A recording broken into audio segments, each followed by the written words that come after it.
I don't want to keep you because this is opening weekend and I'm sure you're exhausted. However, this was amazing. Oh my gosh. Oh man, I mean, you're like channeling Prophet Octavia Butler, and so I can't and sit here a single night without somebody and singing no, that. and Iya Sojourner Truth, around the Star people, and then the Black Star Line, the Honorable Marcus Garvey. I mean, you're like bringing it all home, and it's just so beautiful. I mean, I just love the forgiveness scene over here. You got to remember and how survival is not enough. I've written that so many times. It feels at the beginning. I'm like, this is Ayodele's story. The transformation. I'm like, this is her. It is This is her. partially autobiographical, Yeah. and I would posit that the part that isn't straight autobiographical is metaphoric. I came from right there, 2798 Crack Street. Mm-hmm. I had permission to die and be nothing. And here we Yes. are. Yes. Yes. So Yes. all things are possible. Yes. Yes. So And I just love the sisterhood.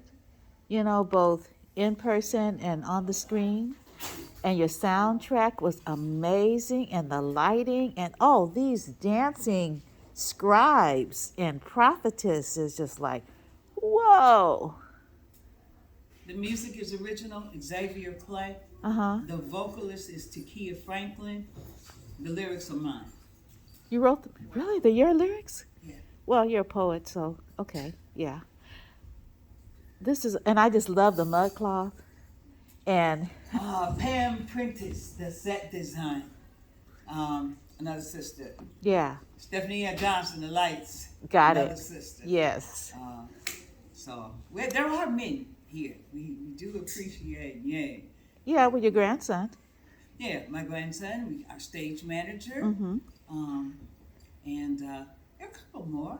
There's some lower body players around. Our guys are holding us down. There's a guy do Crime Streets is doing media. Okay. So they're here. Yeah. But every now and then, we tell a story for everybody. Yeah, So, it's just so hopeful. I was particularly moved tonight as Jeunee Uh-huh. resurrected Cat, thinking that who else but a black female guy could do that, We've come to save ourselves. Yes. And it just, different parts of it hit me in different ways, different nights. But the resurrection scene tonight, the way Jeunee leaned into it, like, live. Mm-hmm. That was everything for me today. Yeah, because I didn't know where it was going, particularly with all the trigger warnings. I'm like, what is going to happen here? Like, what's going to happen? And wow, yeah, wow. Wonder, do you know Jeunee Newsom? Hi, no, I don't know you, You Jeunee. want to. This is one of our one of the new generation's voices. Okay. Jeunee, are you still at Mills, Jeunee? No, I'm actually at East Bay now. At East Bay? Fantastic writer. Uh-huh. What's the name of the book that you have out? So I don't have any books out right now, but I'm currently trying to get some books into the world with my agent. So I'm writing a few books right now that we're trying to get out into the world. Oh, okay.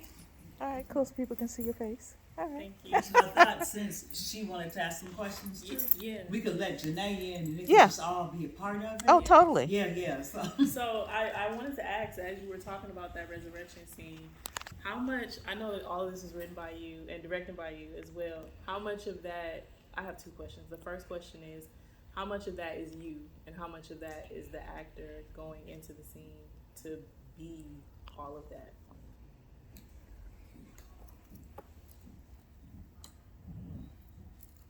I think that you have to look at the way that theater or film works. There's a playwright who writes a story, and they own that story. They know everything about it. And then it meets a director, who a playwright hopes will find the magic they pour it in, that there'll be no Easter eggs that they don't discover inside of there.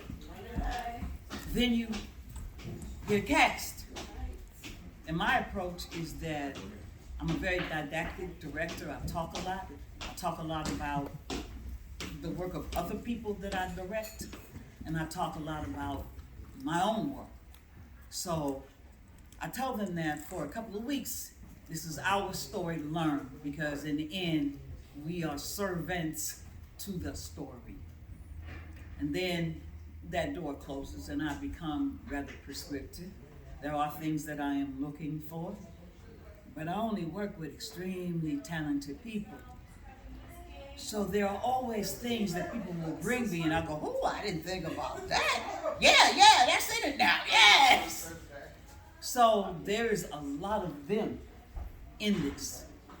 And as I watched today, I realized that there's always a point where a director, it's hard on after sometimes when the playwright and the director are the same person. Mm-hmm. But there always comes a point, you might want to listen up, Brooks. Yes. Where a director gives the show up. Says that it's now their show. They can't. For us, that happened tonight. This is your show now. This is Jeunee's show. I give it up, and I think that it's in excellent hands.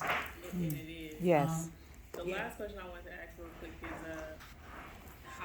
how long did it take you to get from dreaming this story up to then having it on the stage? And what was that process like, if you don't mind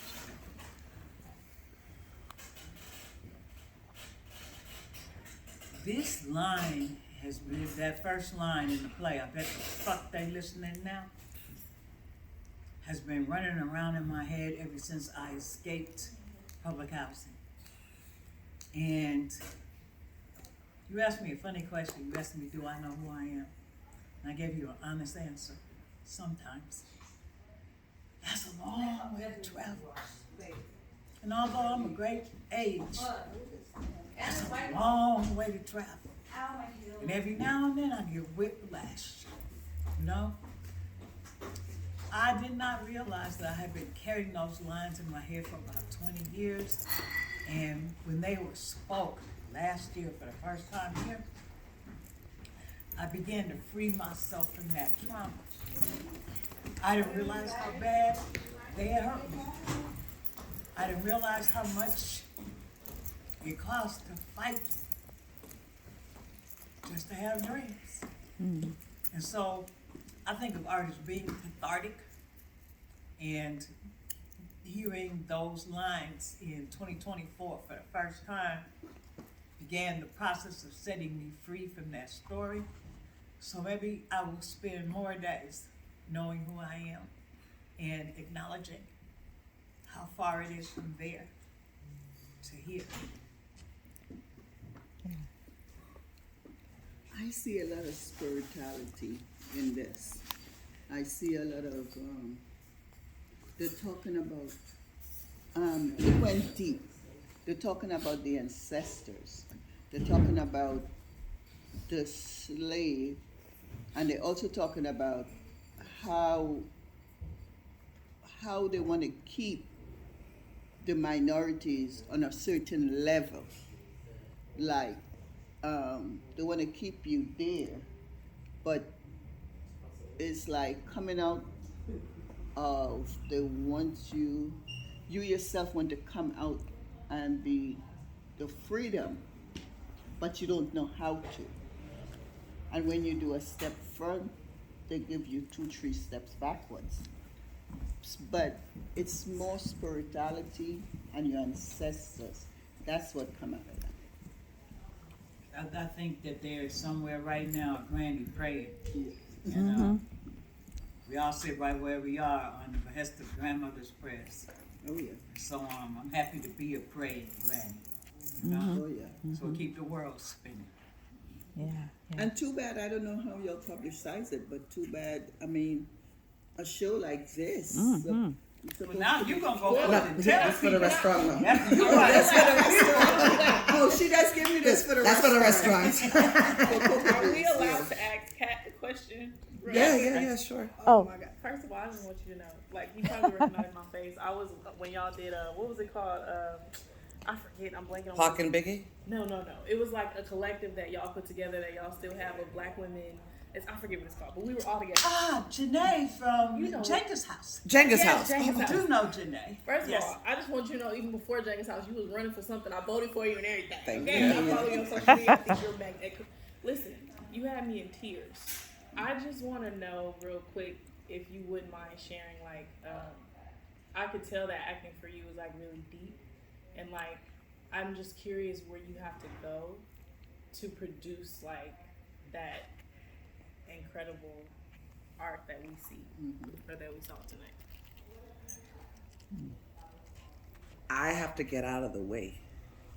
Like I'm very fortunate. I've had excellent training all over the world. And some days I lean on that training. But if I'm really doing my job, I'm out of the way. I mean, and that's a weird thing to say because like you're there and you're hearing the lines and right, like I gotta know where I gotta go and I gotta go next. But the prayer that I pray before every show and have for a long time is for me to be a vessel for the story. And I'm fortunate enough now that I only do work that I think makes a difference in the world. And so the stories, like I'll never do a musical again. I'll never do Summer Stock again. I just want to do this. So, and I'm also a method actor, which my poor daughter and partners at times, because like Tasha was rough on people. Thank You be in the house and work or at home. Yeah.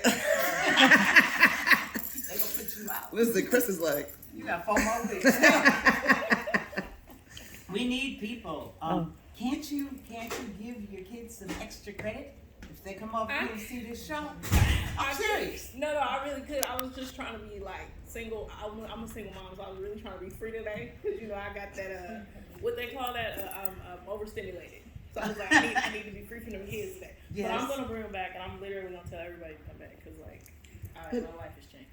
I have a question, Ayodele. You said that in the beginning that this was part 2, but it's episodic, and I was wondering You what. saw 3 episodes today, what you would normally call acts or whatever. Okay. 3 episodes. And This how, is designed to be a 10-episode project. okay, similar to August Wilson, which Very you all. similar to August Wilson. Okay, have the other 7 been written? Nope. Okay. These 3 hadn't been written in 2023. Wow. So I wrote these 3 in 2024, brought them to the stage. We tinkered with it. I saw some things and brushed it up, tightened up the first 3 episodes. And this is the final production of the first 3. Okay. So I move now on to the 4th, Okay. maybe. Wilson didn't write Yeah. in order. Exactly. And so I think I go to the 4th, and I really do think I go to the 4th, but when I look at the other episodes as I have them charted out in my head, it's not a linear trip. Yes. It's not like a story of a child being born, then you watch the kid grow up and they move out and that's the end. So the gathering theme here is government housing. And government housing is a metaphor for all the places you find yourself at the mercy of governmental rules. And if you don't follow the rules of the government, you cannot be successful. This is educational facilities, Yeah. the military, the police department, where we do social work. All the people that are meant to help you That are don't. guided by a set of rules. If they break the rules, then they can't do what they need to do. It's one of the reasons I don't teach anymore. I can't be bound by curriculum. You can't tell me what I need to tell the people in front of me. Not when I'm on a planet that's changing. And yes, history is one thing, but our relationship to history in this moment is another. What's happening on educational campuses, telling professors and disappearing students is a travesty. And that's what prompts me to ask, what story are you living in? As we sit here in America today, what story are we living in? I'm blessed. I travel in a real black world. It throws me off sometimes when I accidentally walk out into other spaces or I'm invited to present. I did a museum gig with Adrian Burrell in Sacramento and found myself in an elevator with a white South African. I almost bit my tongue out trying to tell him there wasn't no white Africans, you know? So what world are we living in? What story? What are we giving our energy to? I'm trying really hard not to be capsized by the madness, be made immobile by the madness, and trying to get us into spaces where we can have conversations like this. There's a sign across the street. It's an empty building, but I was looking at it earlier. It said, imagine the possibilities. I'm inviting us to imagine the possibilities. possibilities. The only time we've ever prospered on this continent was when we did for ourselves. We have done so well for ourselves till they have bombed it, burned it, lynched it, set it on fire, drowned it. And it's back in fashion again. So what have we learned to make it more sustainable? How we gonna feed each other? Who got heirloom seeds? Who growing food? You know? Who's sewing clothes over here? Because we ain't gonna be able to afford nothing no more. Everything y'all got on come from somewhere else. So we need somebody here, you know? How do we survive? And how do we not even consider, even for a moment, that we won't or we can't? We didn't have too many grandmamas pray for us. Yeah. What else you need, Wanda? You got another one? I just got this. I still got time. Okay. You kept talking like you had this theme of Thank you for coming. You had this theme of dreaming in the piece because I'm a speculative fiction writer. Like I write speculative things, and of course it's speculative sci-fi. And I'm wondering like, the speculative writing help you dream up these worlds, and like what led you to lean into the speculative for this? Is that how you feel like does it help you to escape into the world that you want to dream up? If that makes sense. I would swap the word speculative for metaphoric, and a different way to tell the story. I wonder today, what would it look like if episode 2 and episode 3 followed a linear path? And when I began to think about the play, at first, that's what I thought, you know, that we would deal with her having kidnapped the social worker and there would have to be some sort of, and then I realized, no, it's not really, it doesn't have to go that way. And I say metaphoric, I went to another world. And I took my kids to another world, and I let some of my friends come to this other world. They helped me make that world real. I have witnesses who watch me make the trip. And so, in a way it's speculative, but I've taken myself and made a myth large enough to hold us that we can collectively dream inside of, you know? How many girls, or guys for that matter, let's just talk about girls for a minute, come from broken families, don't got dads, or had bad relationships with their moms and end up leading things. Whole little community of tribes of people grow up under them because they know they can, because they know they're able. The lack of being able to dream, the housing worker didn't know how to dream. And it made her mad that Dele could. She called it a luxury. Yes. I don't think dreaming is a luxury, it's a necessity, you know? And then there's an old-fashioned white edict. You can't cure the logic of a situation with the same logic that created the situation. Yeah. And I believe there's more than we see. You spoke about ancestors and stuff. I believe in magic. I believe in ghosts. I believe in spirits. I believe so deeply because there are more dead people than living people. So surely they still have some sway over things. Come on. We Yeah. all live in a physical world, but spiritually bound. Yes. Yep. She got a thing for you. Okay, the promotion. Can I give you a promotion? Oh, Okay, I own Coco Breeze Restaurant. Ah. I know her too. You know me for Sisters being in with Cat's Style. house. You know me for fussing at me No. in the backyard. No, but Sisters Yeah, I with know Style. you. Linda Johnson, a long time ago. That's where I know her. No, So we the you Haitian- may know me from Linda. Like I said, Linda and I have been in a lot of the same spots.